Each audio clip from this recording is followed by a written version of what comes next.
प्रथम फसल के बारे में नियम 26 इंचेस। फिर जब तू उस देश में जिसे तेरा परमेश्वर यहोवा तेरा निज भाग करके तुझे देता है पहुँचे और उसका अधिकारी होकर उसमें बस जाए, तू तब जो देश तेरा परमेश्वर यहोवा तुझे देता है उसकी भूमि की भांति भांति की जो पहली उपज ए तू अपने घर लाएगा, उसमें से कुछ टोकरी में लेकर उस स्थान पर जाना जिसे तेरा परमेश्वर यहोवा अपने नाम का निवास करने को चुन ले।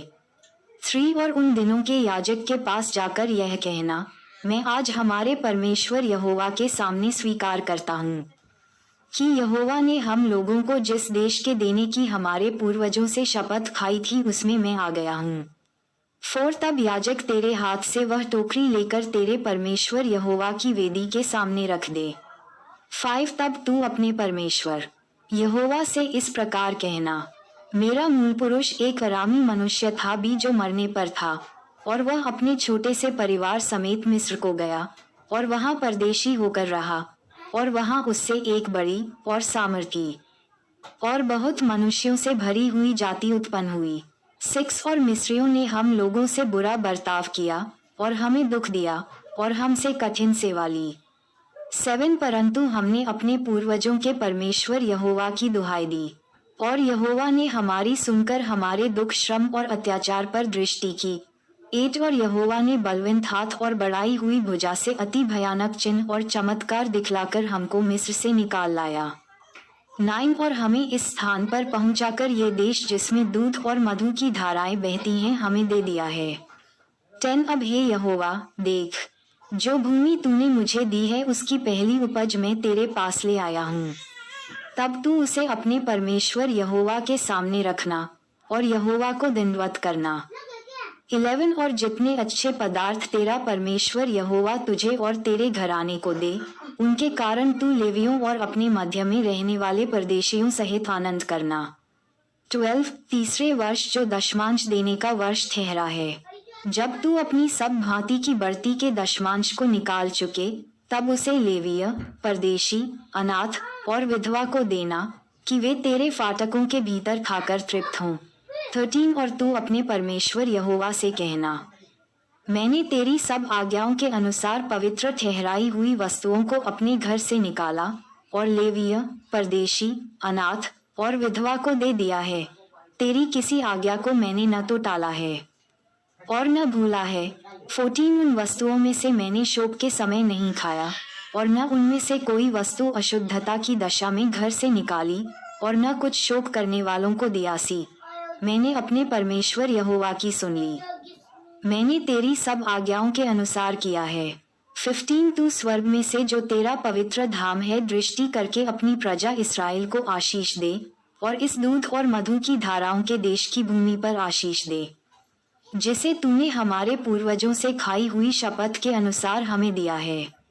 परमेश्वर की निज प्रजा 16 आज के दिन तेरा परमेश्वर यहोवा तुझको इन्हीं विधियों और नियमों के मानने की आज्ञा देता है, इसलिए अपने सारे मन और सारे प्राण से इनके मानने में चौकसी करना। 17 तूने तो आज यहोवा को अपना परमेश्वर मानकर यह वचन दिया है कि मैं तेरे बताए हुए मार्गों पर चलूंगा और तेरी विधियों, आज्ञाओं और नियमों को माना करूंगा और तेरी सुना करूंगा। 18 और यहोवा ने भी आज तुझको अपने वचन के अनुसार अपना प्रजारूपी निज धन संपत्ति माना है कि तू उसकी सब आज्ञाओं को माना करे। 19 और कि वह अपनी बनाई हुई सब जातियों से अधिक प्रशंसा, नाम और शोभा के विषय में तुझको प्रतिष्ठित करे और तू उसके वचन के अनुसार अपने परमेश्वर यहोवा की पवित्र प्रजा बना रहे।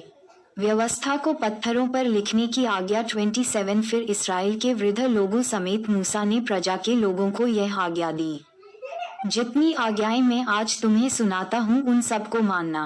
2 और जब तुम यर्दन पार होकर उस देश में पहुँचो जो तेरा परमेश्वर यहोवा तुझे देता है, तब बड़े बड़े पत्थर खड़े कर लेना है और उन पर चूना पोतना। 3 और पार होने के बाद उन पर इस व्यवस्था के सारे वचनों को भी लिखना, इसलिए कि जो देश तेरे पूर्वजों का परमेश्वर यहोवा अपने वचन के अनुसार तुझे देता है और जिसमें दूध और मधु की धाराएं बहती हैं, उस देश में तू जाने पाए। 4 फिर जिन पत्थरों के विषय में मैंने आज आज्ञा दी है उन्हें तुम यरदन के पार होकर एबाल पहाड़ पर खड़ा करना और उन पर चूना पोतना। 5 और वहीं अपने परमेश्वर यहोवा के लिए पत्थरों की एक वेदी बनाना, उन पर कोई औजार न चलाना। 6 अपने परमेश्वर यहोवा की वेदी इंगड़े पत्थरों की बनाकर उस पर उसके लिए होमबलि चढ़ाना। 7 और वहीं मेलबलि भी चढ़ाकर भोजन करना और अपने परमेश्वर यहोवा के सम्मुख आनंद करना। 8 और उन पत्थरों पर इस व्यवस्था के सब वचनों को स्पष्ट रीति से लिख देना।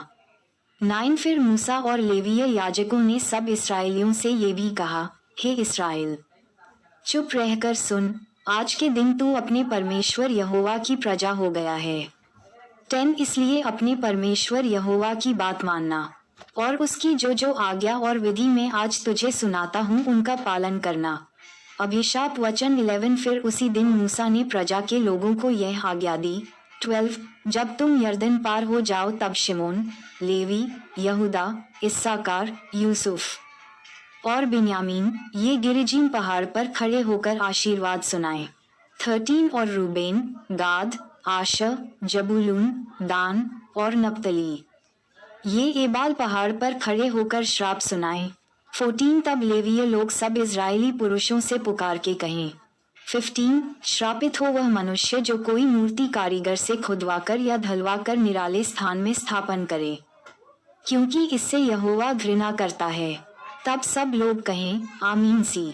16 श्रापित हो वह जो अपने पिता या माता को तुच्छ जाने।